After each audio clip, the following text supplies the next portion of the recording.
today we're going to take a look at the scale transfer counter Canadian Pacific AC4400cw, and this is in the CP Beaver color scheme. So let's get started here in the front. On top we have the windshield wipers, lines the glass, and the nose is painted with this black triangle shape. We've also got some grab irons and some sand filler hatches. In the center we have the CP logo, a nose mounted headlight. There's also a checkerboard pattern on the door, which is on the right hand side, with white painted grab irons. It also has its number boards mounted on the nose. We've also got a grab iron ladder on the left, and down here is a first aid kit symbol. Then we got a pair of ditch lights here, some stanchions in the middle with a chain, and the anti-climb below, which has a top mounted MU cable receptacle on the right hand side. So if you look at it from the top, the stanchion goes actually inwards. There's also this random hole at the bottom. So underneath the anti-climber we have the MU cable. There's also some printing here which is actually quite legible, talk about cable jumpers. Also some support beams on the sides. Then we got this big snow plow with some air hoses, two train line hoses, a coupler cut lever on the top, and the air hoses do have some labeling.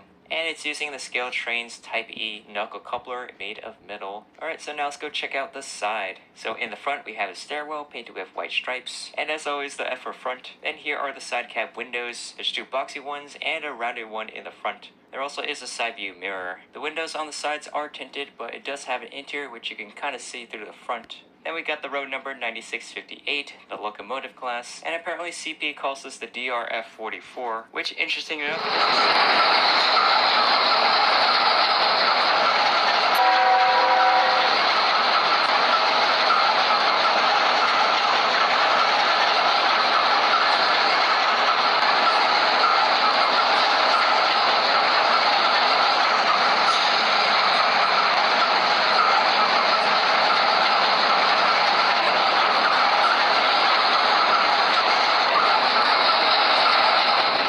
just to hold in the sanding lines which are down below. And on the side of the fuel tank there's a mechanical steel bell. Behind the cab we have this inverter cabinet. This converts power into AC traction. It's detailed with some molded in panels. On top there's a walkway with some railings, two dynamic brake vents, and an air intake. There's also this window in the cab with a windshield wiper. And behind the cabinet there's a grab iron ladder and a capacitor box. Down below we have the fuel tank. There are tiny details like the emergency cutoff switch, the fuel filler, and the fuel gauge. And you can see the railings go across, goes horizontally there. And you may notice the railing stanchions are actually spaced differently. Then here it says Canadian Pacific and their Canadian Pacific Railway Beaver logo. It says it was founded in 1881 with a shield, some access panel doors molded in. Then in the back we have the radiator, and you can actually see through some of the vents here. It's made of etched metal parts, and in the middle we got the brake wheel. Down below we have a lot of plumbing detail here, and we got this brake chain. It's actually two separate parts, so if you move the truck it can move freely. Then we got the white sill. There's many details inside. This one talks about lube oil, and I think the second sign is a French translation. Then next to it is an AI data tag, and this basically transfers information via radio, identifying what locomotive or freight car it is, and it's pretty much an all rolling stock. Now let's go take a look at the rear. So then we got the road number 9658, grab irons on the left for the ladder, and then on top we have this headlight, and it's actually kind of weird because there's only one of it. Usually it comes in pairs, and on the sides we got some box lifting lugs. And the rear MU cable receptacle is standing to the side of the stanchions rather than the front. And on this side this handle is painted red instead of black. Then at the bottom we have some spare knuckle coupler holders, and it's kind of interesting that they're both on one side. And according to a guy on Reddit, this box is used to store the end of train device when it's not in use. Now let's check out the engineer's side. So on top there's a print for a fire extinguisher, and the vents here are different from the other side. Moving along we have this grand white air dryer on the bottom.